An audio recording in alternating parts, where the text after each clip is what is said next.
Class 10th mathematics chapter number 1 है जिसका नाम है रियल नंबर्स, हिंदी में वास्तविक संख्याएं। उसका सेकंड पार्ट हम लोग, जो कि सीबीएसई में आए हुए इंपॉर्टेंट क्वेश्चन है, उसको हम लोग देख रहे हैं। कल हमने 9 क्वेश्चन तक सॉल्व किया था। आज हम 10th क्वेश्चन से इसको दोबारा से आगे इस सीरीज़ को कंटिन्यू कर रहे हैं। तो क्वेश्चन कहता है the LCM of two numbers. तो आपको दो नंबर्स का एलसीएम दे रखा है कितना, 2400। ठीक है। Which of the following can not be there HCF. इनमें से मतलब जो नीचे जो आपको चार ऑप्शन दे रखे हैं, इनमें से कौन एचसीएफ नहीं हो सकता है। ठीक है, ये आपसे पूछा गया है कि कौन इसमें से एचसीएफ नहीं हो सकता है। तो बहुत सिंपल लॉजिक बता देता हूँ आपको। अभी जो 2400 है ना, एक से डिवाइड करके देख लो, इससे पूरा कट गया 8 टाइम्स पे। ऐसे 400 से भी ये क्या हो जाएगा, पूरा सिंप्लीफाई हो जाएगा, कट हो जाएगा। 2 0 4 6 24 आ गया पूरा, 6 कट गया। फिर ऐसे ही 600 से भी करके देखो 2400 को, 2 0 से 2 6 चौक 24 कट गया, 4 आ गया पूरा। अब 2400 को 500 से करके देखो, ये कटेगा नहीं, 4.5 आ रहा है, सॉरी 5 4 ज़ा 20, 5 8 ज़ा 40, 4.8 आ रहा, पॉइंट में आ रहा है नंबर। कहाँ पे बेटा 3 कैसे आएगा, 0 6 चौक 24, 6 के बाद में 24 4 बार पे आता है। तो इसका मतलब क्या है, जब भी आपको दो नंबर का एलसीएम दे रखा है 2400 और आपको एचसीएफ कौन सा नहीं हो गया फाइंड करना है, तो आप बस ये चेक करना है कि जो भी ऑप्शन दे रखे हैं किससे ये डिवाइड नहीं होगा। जिससे डिवाइड नहीं होगा वही उसका एचसीएफ नहीं है। जिन जिन से डिवाइड हो सारे के सारे एचसीएफ है। मतलब 500 जो है 2400 का फैक्टर नहीं है। ठीक है, इसलिए जो 500 है वो एचसीएफ नहीं होगा। क्लियर हुई बात इतनी। अब हम नेक्स्ट क्वेश्चन देखते हैं। अब जो आपके पास 11th क्वेश्चन है वो बोलता है इफ़ एलसीएम दो नंबर से x और 18, तो x और 18 का एलसीएम 36 है और एचसीएफ जो है x और 18 का वो 2 है, तो बोलता है x की वैल्यू फाइंड करो। तो ये क्वेश्चन जब आप करेंगे, तो कल जो आपने 7th और 8th क्वेश्चन किया था जिसमें मैंने बताया था कि भाई एचसीएफ मल्टीप्लाई एलसीएम वो किसके बराबर होता है, product of two numbers. Hindi में क्या लिखेंगे, एचसीएफ गुणा एलसीएम बराबर होता है दो संख्याओं का गुणनफल, संख्याओं का गुणनफल। ठीक है, ये बेस आपको याद रखना है। वैसे तो हम जल्दी भी कर सकते हैं। फिर एचसीएफ के नीचे हम क्या रखेंगे, एचसीएफ 36। एलसीएम कितना है बेटा, सॉरी गलती हो गई, हमारा जो एचसीएफ है वो 36 नहीं है। वैसे तो कोई प्रॉब्लम नहीं होती, इधर उधर हो जाता मल्टीप्लाई में तो, बट फिर भी एचसीएफ कितना है बेटा हमारा 2 है। एलसीएम कितना है बेटा हमारा 36 है। और दो संख्या कौन कौन सी, x और 18। तो 2 मल्टीप्लाई 36 और नीचे आ गया 18, यही होगा ना, 18 आ गया, यहाँ रह गया x, ये मल्टीप्लाई उधर जाकर डिवाइड का हो गया। तो 18 के पाड़े में 36 दो बार पे आएगा। तो x हमारे पास कितना आ गया बेटा, 2 मल्टीप्लाई 2, तो x की वैल्यू कितनी आ गई 4। तो करेक्ट ऑप्शन हमारा सी है। ठीक है। अब ये जो मैंने आपको बताया, ये जो तरीका आपको बताया, ये समझाने के लिए, ठीक है, कि आपको पता लगे कि हम क्या कर रहे हैं। बट एग्ज़ाम के अंदर जब आपके सामने एमसीक्यू आता है और आपको तरीका पता है, तो आपको लिखना नहीं है इतना लंबा लंबा। समझ में आ रही बात, आपको क्या नहीं करना है, जैसे मैंने लिखा है एचसीएफ गुणा एलसीएम, ये सब करके आपको लिखना नहीं है, बल्कि आपको कुछ ही सेकंड्स के अंदर आपको क्या करना होता है, उसको सॉल्व करना होता है। ठीक है, तब आपको क्या करना है, अपने माइंड में या आपके पास जो भी रफ लिखने के लिए क्वेश्चन पेपर में जगह मिलती है आंसर शीट पे, वहाँ पर आपको लिखना है एचसीएफ कितना है भाई 2, एलसीएम कितना है जी 36, बराबर क्या होता है, दो संख्याएं x गुणा 18, है ना, ये ना दो संख्या है। अब बस उसके नीचे लेके आ जाए 18, तो 18 दूनी 36, x के लिए कितने हो गया 2 बचा, 2 दूनी 4। तो इस तरीके से आपको करना है, बस इतना सा। ठीक है। और अगर आपको और प्रो बनना है, प्रो लेवल के क्वेश्चन जल्दी जल्दी सॉल्व करने हैं, तो अभी आप देखो आपको और क्या करना पड़ेगा। ये तो पता है आपको कि HCF और LCM को गुणा करेंगे तो HCF 2 है, LCM 36 है। अब बेटा जो भी एक संख्या होगी वो तो यहीं रहेगी, दूसरी संख्या हमेशा इसके नीचे ही आएगी, तो डायरेक्ट यहाँ पे भी कर सकते हैं। 18 दूनी 36, 2 दूनी 4। तो आपको प्रो बनना है, कुछ ही सेकंड में सॉल्व करने वाला। अब हम नेक्स्ट क्वेश्चन देख लेते हैं। अभी हमने जो 11th क्वेश्चन देखा है उसी के जैसा क्वेश्चन है। यहाँ बोलता है HCF of 2 number is 27। HCF दे दिया एंड LCM कितना है 162। बोलता है एक नंबर 54 तो दूसरा फाइंड करो। मैंने बताया ना अभी तरीका क्या जल्दी करने का। तो HCF कितना है 27, LCM कितना है 116, दोनों को मल्टीप्लाई कर लो, जो नंबर निकालना है x वो यहीं रह गया, और जो दूसरा नंबर हमको दे रखो इसके नीचे आ जाएगा। बस 9 तिया 27, 9 छिक 54, 3 एकम 3, 3 दूनी 6, 2 अट्ठे 16, 2 एकम 2, तो x की वैल्यू कितनी आ गई 81। तो ये आंसर करेक्ट है। बस हो गया कितने सेकंड्स में, हो गया ना जल्दी, 1 मिनट से ही पहले हो गया। और मैं जल्दी कर, अगर अपने आप करता तो और भी जल्दी हो जाता, वो तो आपको समझाना पड़ता है इसलिए टाइम लगता है। अब नेक्स्ट क्वेश्चन पर आता है। अब बेटा क्वेश्चन नंबर 13 आपके पास स्क्रीन पर है। HCF बताना है आपको, ये 3 की power 4 square of 2 cube of 7 and square of 3 multiply 5 multiply 7, इनका HCF। तो कल मैंने आपको जब एक क्वेश्चन कराया था, आई गेस कौन सा क्वेश्चन कराया था मैंने आपको, थर्ड क्वेश्चन, इस वीडियो में आप देख लेना पीछे। थर्ड क्वेश्चन मैंने आपको इसके तरीके बताए थे, फिर से बता दो बहुत जल्दी हो जाएगा। तो मैंने बताया था ये जो आपको दे रखे हैं HCF निकालते समय पावर कम लिखते हैं ज़्यादा लिखते हैं, क्या लिखते हैं भाई, कम पावर ज़्यादा पावर HCF लिखते समय। चलो यहाँ दोबारा देख लो, मान लो जी 27 के फैक्टर होते हैं 3 गुणा 3 गुणा 3, ठीक है, और 30 का जो फैक्टर होगा वो होगा 3 गुणा 2 गुणा 5।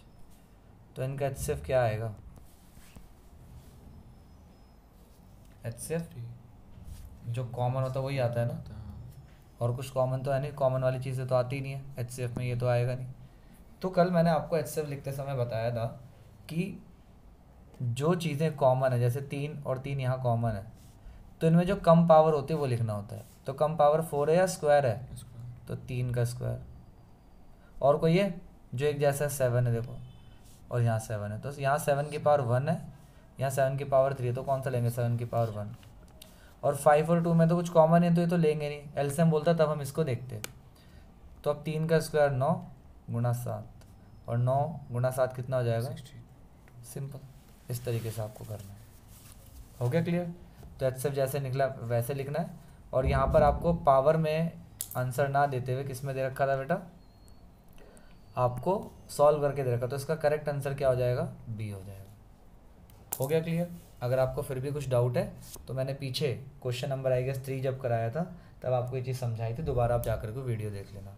अब नेक्स्ट क्वेश्चन पर बढ़ते हैं। अब जो क्वेश्चन नंबर 14 आपके सामने स्क्रीन पर बोलते हैं, दो पॉजिटिव इंटीजर्स है, दो धनात्मक पूर्णांक है P और Q, और उनको एक्सप्रेस किया जा सकता है जैसे P लिखा है, ये थोड़ा सा गलत लिख रखा है यहाँ पर, P को लिख रखा है AB², एंड जो हमारा Q है उसको लिख रखा है A³B, ठीक है। और A और B क्या है बेटा, प्राइम नंबर्स है, मतलब भाज्य संख्या है। तो बोलता है LCM क्या होगा P और Q का, बहुत सिंपल, शुरू होते ही खत्म है। मैंने बोलता सेकंड से करना है। LCM में क्या करते हैं, जो कॉमन चीज़ है उनमें ज़्यादा पावर, तो ज़्यादा पावर किस में, A और A की क्यूब में, A की क्यूब, और दूसरा B में क्या है, B² है, क्यूब है, तो B², तो यही इसका LCM होगा। क्या होगा LCM। इसके अंदर 4 ऑप्शन दे रखे हैं, मैंने लिखे नहीं थे, मैं अब लिख देता हूँ आपके सामने 4 ऑप्शंस, आप देखना कौन सा सही है।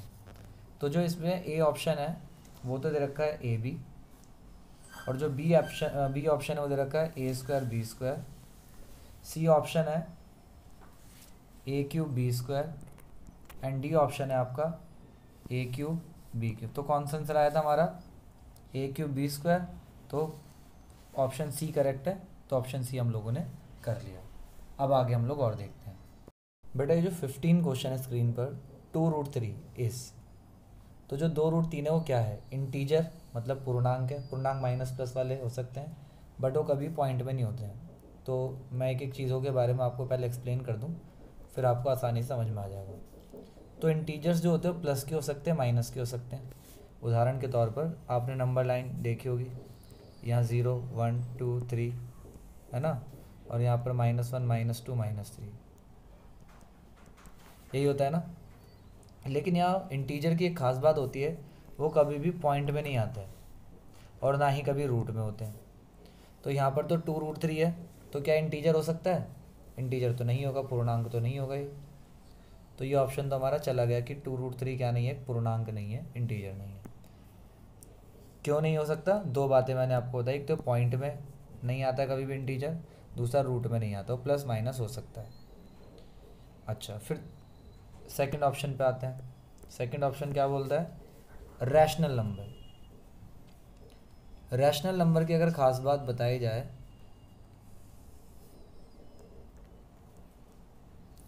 तो जितने भी रैशनल नंबर होते हैं उनको हम p/q के रूप में लिख सकते हैं।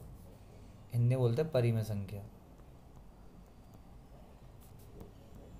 इनको किसके फॉर्म में लिख सकते हैं? p/q के फॉर्म में, जहाँ पर q जो है 0 नहीं होना चाहिए। इसका मतलब अब चाहे वो 3/2 आए, 5/7 आए या -5/7 आए, 0 ऊपर चलेगा लेकिन 0/7 भी चलेगा, बट 7/0 कह लो, 9/0 कह लो, मतलब अगर 0 नीचे आ रहा है तो वो रैशनल नंबर नहीं हो सकते। बटे वाली चीज़ है, रैशनल नंबर होती है। नोट करते आना बेटा, जगह कम है।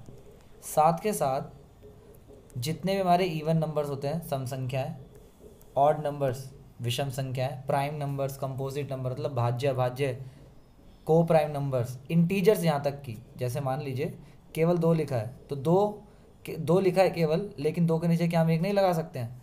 तो वही p/q के फॉर्म में हो गया ना। तो जितने इंटीजर्स हैं, नेचुरल नंबर से होल नंबर है, वो सब क्या है? रैशनल नंबर है। लेकिन रैशनल नंबर में एक खास बात होती है, वो ये बात होती है कि ये पॉइंट वाले चलेंगे। 3.5 को हम रैशनल नंबर बना सकते हैं, मतलब 35/10 लिख के, क्योंकि पॉइंट क्या है, यहाँ पर कितनी डिजिट है बेटा? 1 डिजिट है, तो 1 डिजिट का मतलब हटाएंगे तो 0 आ जाएगा नीचे, तो बना सकते हैं। लेकिन रैशनल नंबर कभी भी रूट वाले नहीं होते हैं। √3 नहीं होगा, √5 नहीं होगा, √7 नहीं होगा, मतलब जिसका अंडर नहीं निकल सकता वो नहीं होंगे रैशनल नंबर में। तो यहाँ पर तो 2√3 आ रहा है, तो रैशनल नंबर होगा क्या? परिमेय संख्या, तो ये भी ऑप्शन चला गया। फिर अब हम आते हैं किसके ऊपर?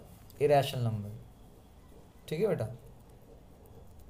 चलो पहले होल नंबर की बात करते हैं, उसके बाद इरेशनल पे आते हैं, लास्ट ऑप्शन। होल नंबर कहाँ से शुरू होते हैं बेटा? पूर्ण संख्या बताना विषय, कहाँ से शुरू होती है? हाँ, कहाँ से शुरू होते हैं? शून्य से शुरू होते हैं, जिसको हम हिंदी में पूर्ण संख्या भी बोलते हैं, पूर्ण संख्या। तो ये 0 से शुरू होते हैं, 0 1 2 3 और आगे तक चलते रहते हैं। ठीक है, तो बेटा यहाँ पर एक बार बताओ, इसमें कहीं रूट वाला तो आएगा नहीं, √3 √5 ऐसा तो कुछ आएगा नहीं, इसमें तो दे रखा है। तो क्या है, होल नंबर पूर्ण संख्या होगा? तो ये ऑप्शन भी कट हो गया, बचता हमारे पास सीधा सीधा सी है। तो सी ऑप्शन करेक्ट है, बट कैसे वो भी देख लेते हैं। अब इरेशनल नंबर की बात करते हैं। इरेशनल नंबर को बोलते हैं अपरिमेय संख्या, जिन्हें p/q के रूप में नहीं लिखा जा सकता। तो p/q के रूप में नहीं लिखा जा सकता, इसका मतलब वो रूट में होंगे जिनका स्क्वायर रूट नहीं निकल सकता है। √5 होगा, √8 होगा, अब √9 नहीं होगा। क्यों? क्योंकि √9 का √3 निकलने के बाद ध्यान रखना, जिसका नहीं निकलता है केवल वही इरेशनल्स होते हैं, अपरिमेय संख्या होते हैं। कौन संख्या होती है? अपरिमेय संख्या। इतनी बात समझ में आ गई। अब यहाँ पर छोटी सी बात और है, बाकी क्वेश्चन से भी आपको ये हेल्प करेगी। अगर कभी आ गया इस टाइप से रिलेटेड क्वेश्चन कुछ, तो आप एक बात ध्यान से सुनना। वैसे तो 9th में बता दिया जाता है, टीचर्स आपके बताते हैं, बट फिर भी सुन लो। अब आपको समझ में आया, √3 एक रैशनल नंबर है, अपरिमेय संख्या है, उसमें कोई दूसरा नंबर जोड़ो जो कि रैशनल है। ये रैशनल है, अपरिमेय है, उसके अंदर कोई दूसरा नंबर जोड़ो जो कि परिमेय संख्या है। तो अगर एक इरेशनल नंबर को आप किसी रैशनल नंबर के साथ जोड़ रहे हैं तो भी क्या रहेगा बेटा, इरेशनल रहेगा। किसी रैशनल नंबर में आप घटा रहे हैं किसी रैशनल नंबर को तो भी वो क्या रहेगा, इरेशनल रहेगा। कोई रैशनल नंबर है उसमें आप कोई रैशनल नंबर मल्टीप्लाई कर रहे हैं तो भी वो क्या रहेगा, इरेशनल अपरिमेय संख्या रहेगा। अब यहाँ पर देखोगे अगर ये 2 है और मल्टीप्लाई में √3 है तो √3 तो क्या इरेशनल, और इरेशनल आपने क्या मल्टीप्लाई किया, रैशनल। तो इरेशनल जब मल्टीप्लाई होता है रैशनल से तो भी क्या देगा वो, इरेशनल देगा। इसलिए इसका करेक्ट ऑप्शन आपके पास सी आता है। इरेशनल में कुछ जोड़ो तो भी इरेशनल है, इरेशनल के अंदर कोई दूसरा नंबर घटाओ तो भी क्या है, इरेशनल है, और मल्टीप्लाई करो तो भी क्या है, इरेशनल है। बट देखिए जरा, थोड़ा सा लंबा हो रहा है बट कोई बात नहीं, आपको और क्वेश्चन से हेल्प कर देगा इसलिए समझा रहा हूँ मैं। अब ये √2 है बेटा, सेम ही संख्या सेम इरेशनल नंबर से अगर आप क्या करते हो उनको मल्टीप्लाई करते हो, 2 ये भी रैशनल है और सेम उसी रैशनल से आप मल्टीप्लाई करते हो तो आपको 2 मिलता है। मतलब जैसे आपको समझ में आएगा √3 मल्टीप्लाई √3 क्या होता है, 3 होता है। तो सेम इरेशनल की जब सेम इरेशनल से मल्टीप्लाई की जाती है तब वो रैशनल बन जाता है। यहाँ पर ये एक एक्सेप्शन है, परिमेय बन जाता है। समझ में आई बात। तो √5 गुणा √5 मल्टीप्लाई किया तो क्या आएगा, 5, जो कि क्या है, रैशनल नंबर। आया समझ में। अब हम और क्वेश्चंस करेंगे आगे।